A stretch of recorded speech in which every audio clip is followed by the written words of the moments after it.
హైదరాబాద్ కూకట్పల్లిలో దారుణం జరిగింది. పుట్టింటికి కాన్పుకు వెళ్లి వచ్చేసరికే తన భర్త శ్రావణ్ ఇల్లు అమ్మేసినట్లు భార్య నిఖిత తెలిపారు. డెలివరీ కోసం వెళ్లి 11 నెలలుగా తల్లిగారి ఇంటి వద్ద ఉంటున్నట్లు నిఖిత తెలిపారు.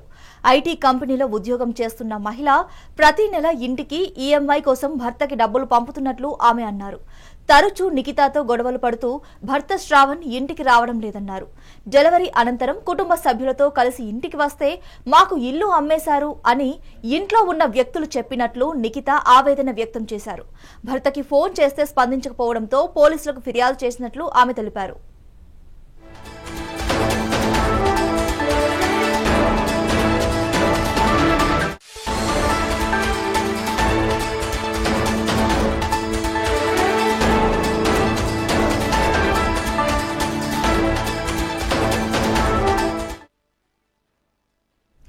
హైదరాబాద్ కూకట్పల్లిలో దారుణం జరిగింది. పుట్టింటికి కాన్పుకు వెళ్లి వచ్చేసరికే తన భర్త శ్రావణ్ ఇల్లు అమ్మేసినట్లు భార్య నిఖిత తెలిపారు. ఇక దీనిపై మరింత సమాచారం మా మెగా9 ప్రతినిధి హారిక అందిస్తారు. హారిక, చెప్పండి. అమ్మేసి ఇప్పుడు పరారైనట్టు భర్త గురించి అసలు ఎలాంటి ఆచూకీ లేదు అంటూ భార్య ఆవేదన వ్యక్తం చేస్తుంది. అసలు ఏం జరిగింది అని చూస్తే ఈరోజు కూకట్పల్లి పిఎస్లోకి ఒక కేసు తీసుకొని ఒక మహిళ వచ్చింది. ఏంటంటే, నా భర్త నేను డెలివరీకి వెళ్ళి వచ్చేలోపు మా ఇంటిని అమ్మేశారు, అది మేమిద్దరం కలిసి కొన్న ఇల్లు అని చెప్పేసి అంటున్నారు. అయితే ముఖ్యంగా వీళ్ళిద్దరికి నిఖిత అండ్ శ్రవణ్ వీళ్ళిద్దరికీ 2020లో వివాహం అయితే జరిగింది. వివాహం అనంతరం వీళ్ళకి కట్న కానుకగా డబ్బులు ఇచ్చారు. ఆ డబ్బులతోనే మేము ఇల్లు కొన్నాము అని చెప్పేసి ఈ నిఖిత చెప్తున్నారు. నిఖిత ఐటీ ఎంప్లాయీగా మనకు చెప్తున్నారు. అంటే ఇద్దరు ఐటీ ఎంప్లాయీసే. ఇప్పుడు వీళ్ళిద్దరి మధ్యలో దాదాపు కొన్ని రోజులుగా గొడవలు జరుగుతూనే ఉన్నాయి అని అంటున్నారు. ముఖ్యంగా ఎప్పుడైతే తను గర్భం దాల్చిందో అప్పటి నుంచి ఇది ఇంకెక్కువ అయ్యాయి గొడవలు. అందులో ముఖ్యంగా పెద్ద మనుషుల్లాగా వచ్చి ఒక ఇద్దరు వ్యక్తులు మా గొడవని సద్దుమణచడానికి ట్రై చేశారు. ఆ ఇద్దరే ఇప్పుడు నేను డెలివరీ నుంచి ఇంటికి వచ్చేసరికి చూస్తే వాళ్ళిద్దరూ ఆ ఇంటి లోపల ఉన్నారు. ఈ ఇల్లు మాకు అమ్మేశాడు శ్రవణ్ అని చెప్పేసి అంటున్నారు. మరి ఏం జరిగింది, మరి ముఖ్యంగా డాక్యుమెంట్స్ ఏమైనా ఉన్నాయా అని చెప్పేసి, మరి దానికి సంబంధించిన అంటే దస్తావేజులు ఏమైనా ఉన్నాయా మాకు చూపించండి అని చెప్పినా మాకు అవన్నీ ఏం తెలియవు, మీరు వెళ్ళిపోండి ఇక్కడి నుంచి అని చెప్పేసి వాళ్ళని దబాయించే ప్రయత్నం అయితే చేస్తున్నారంట. అయితే ముఖ్యంగా ఈ శ్రవణ్ మరి ఎక్కడికి వెళ్ళాడు, మరి ఇల్లు అమ్మేసి ఇప్పటి వరకు ఫోన్ కాల్లోకి అసలు అందుబాటులోకి రాలేదు అని చెప్పేసి అంటున్నారు. అయితే భార్య అసలు ఏం జరిగింది, అసలు నా భర్త ఇలా ఎందుకు చేస్తున్నాడు అని చెప్పేసి ఆమె ఆవేదన వ్యక్తం చేస్తుంది. ముఖ్యంగా ఈ ఇద్దరు వ్యక్తులు కలిసి నా భర్త వీళ్ళిద్దరు కలిసి ఏమైనా కుట్ర పన్నారా, లేకపోతే నా భర్తని ఏమైనా మాయం చేసి కుట్ర పన్నారా అని చెప్పేసి కూడా ఇలాంటి డౌట్స్ అయితే రేజ్ అవుతున్నాయి. అయితే ముఖ్యంగా ఇప్పుడు కూకట్పల్లిలో శాంతినగర్లో ఆర్ఆర్ హోమ్స్లో వీళ్ళు ఇప్పుడు ఒక ఫ్లాట్ తీసుకున్నారు. ఆ ఫ్లాట్కి సంబంధించే ఇప్పుడు గొడవంతా. అయితే మరి ఏం జరుగుతుంది, ఇంకా పూర్తి విషయాలు అయితే పోలీసులు బయటకు ఇవ్వలేదు. మరి ముందు ఇస్తారని చూస్తున్నారు. ఎందుకంటే ఈ శ్రవణ్ ఎక్కడికి వెళ్ళాడు, ఈ ఇంటి లోపల ఉన్న వ్యక్తులు ఎవరు, ఈ ఇంటిని కొన్న అసలు ఓనర్ ఎవరు, మరి నా కన్సర్న్ లేకుండా అంటే ఎవరైతే నిఖిత ఉన్నారో నిఖిత కన్సర్న్ లేకుండా ఇల్లు ఎలా తీసుకుంటారు అని చెప్పేసి ఇలాంటి క్వశ్చన్స్ అయితే రేజ్ చేస్తున్నారు. మరి చూడాలి ఇంకా ముందు ఎలాంటి డీటెయిల్స్ బయటకు వస్తాయి అనేది. హారిక, ఆ ఇద్దరు వ్యక్తులు ఎవరైతే ఉన్నారో వాళ్ళు ఎవరు, వాళ్ళ వివరాలు ఏమైనా తెలుసా? ఆ ఇద్దరు వ్యక్తులు ఏంటంటే, ఇప్పుడు ప్రస్తుతం ఈ నిఖిత అండ్ శ్రవణ్ కి మధ్యలో డెలివరీ అంటే ఎప్పుడైతే ఈ గర్భం దాల్చిన తర్వాత గొడవలు ఎక్కువ అయ్యాయి అని చెప్పేసి అంటుంది తను నిఖిత. అయితే ఆ టైంలోనే మా గొడవని సద్దుమణచడానికి పెద్ద మనుషుల్లాగా వచ్చి మా ఇద్దరి మధ్యలో ఉన్న వాళ్ళే కాబట్టి నాకు అంతకు మించి వాళ్ళ గురించి డీటెయిల్స్ ఏం తెలియవు అని చెప్పేసి తనే చెప్తున్నారు. అంటే ముఖ్యంగా ఈ ఇద్దరు వ్యక్తులు ఎవరు, అసలు వీళ్ళ బ్యాక్గ్రౌండ్ ఏంటి, అసలు ఎవరిని తరపున వచ్చారు, నిఖిత తరపున వచ్చారా లేకపోతే శ్రవణ్ తరపున వచ్చారా, ఇంకా అంటే లేకపోతే ఆ ఇంటిని కొన్న ఓనర్ ఎవరు, ఓనర్ మాత్రం లోపల లేరట, మరి ఆ ఓనర్ లేరు, ఆ ఓనర్ని మాకు చూపించండి అని చెప్పి నిఖిత ఎన్నిసార్లు అడిగినా అసలు దబాయిస్తున్నారే తప్ప మీరు ఇక్కడ ఉంటే మాకేం సంబంధం లేదు, మీరు బయటనే ఉండాలి అని చెప్పేసి లగేజ్తో వచ్చి చిన్న పాపతో తల్లిదండ్రులతో వచ్చి ఇక్కడ ఉందాము అని చెప్పేసి వచ్చారు. కానీ వచ్చి తీరా చూస్తే మాత్రం వేరే వాళ్ళు ఉండడం, శ్రవణ్ లేకపోవడం, లోపల సామాన్ మొత్తం అలాగే ఉంది అని చెప్పేసి అంటున్నారు.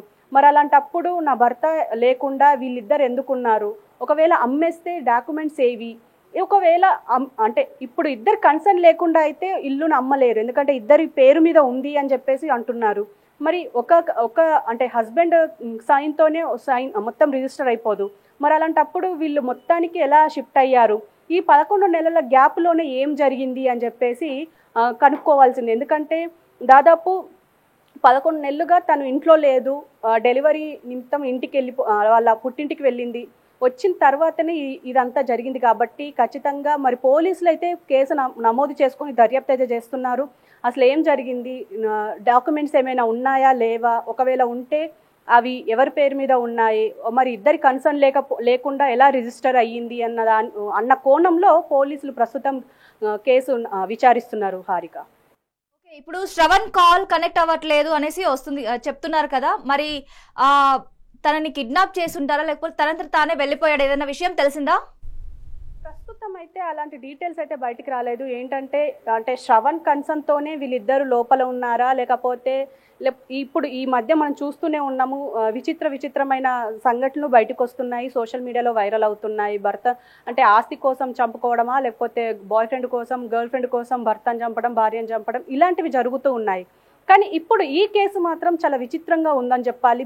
భార్య లేని సమయం చూసి భర్త ఈ ఇంటిని అమ్మేశాడు అనేసరికి కొంచెం అందరి దృష్టి మాత్రం దీనిపైనే పడుతుంది. మరి చూడాలి, అంటే ఈ శ్రవణ్ ఎక్కడికి వెళ్ళాడు, శ్రవణ్ ఇంతవరకు ఫోన్ కనెక్షన్ లోకి రాలేదు. మరి ఒకవేళ వస్తే ఎలాంటి డీటెయిల్స్ బయటకు వస్తాయి, ఒకవేళ రాకపోతే మరి ఏం జరిగింది, అసలు శ్రవణ్కి ఏమైనా అయ్యిందా, లేకపోతే శ్రవణ్ని వీళ్ళే ఏమైనా మాయం చేశారా? ఎందుకంటే భార్య భర్తల మీద మధ్యలో ఎప్పటికప్పుడు గొడవలు జరుగుతూనే ఉన్నాయి. కాబట్టి ఇది అదనుగా చూసి ఈ 11 నెలల గ్యాప్లో వీళ్ళిద్దరు ఏమైనా చేసి ఉంటారా అన్నది మాత్రం ఖచ్చితంగా, అంటే ఎలాంటి డీటెయిల్స్ వస్తాయనేది ఖచ్చితంగా ఎదురు చూడాల్సిందే. ఎందుకంటే పోలీసులు ప్రస్తుతం విచారణ అయితే చేస్తున్నారు.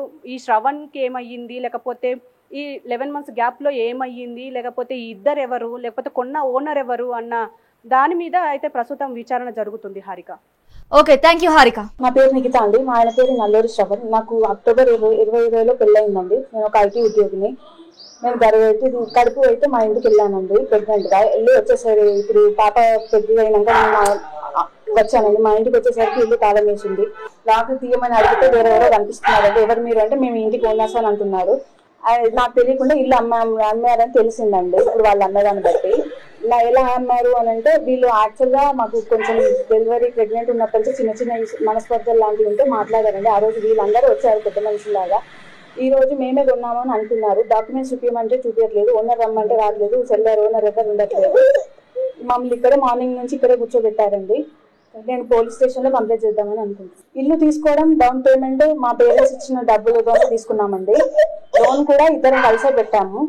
EMI కూడా నేను చేశానండి, నా వంతు కాంట్రిబ్యూషన్ నేను చేశాను. ఇప్పుడు సడన్ గా వీళ్ళెవరో వచ్చి నేను ఓనర్స్ అని చెప్తున్నారు. నా కన్సెంట్ లేకుండా వీళ్ళు ఎలా అమ్మారు, వీళ్ళు ఎలా కొన్నారు అనేది అర్థం కావట్లేదు. కనీసం డాక్యుమెంట్స్ చూపించమంటే డాక్యుమెంట్స్ చూపించట్లేదు, లాక్ కూడా తీయట్లేదు. మార్నింగ్ నుండి ఓనర్ రమ్మంటే నేను ఇక్కడ ఉన్న అబ్బాయి నేను ఓనర్ని కాదు అని అంటున్నాడు. ఓనర్ని రమ్మంటే ఓనర్ రావట్లేదు. నేను వెళ్ళి చేశామండి, రెస్పాండ్ అవ్వట్లేదు.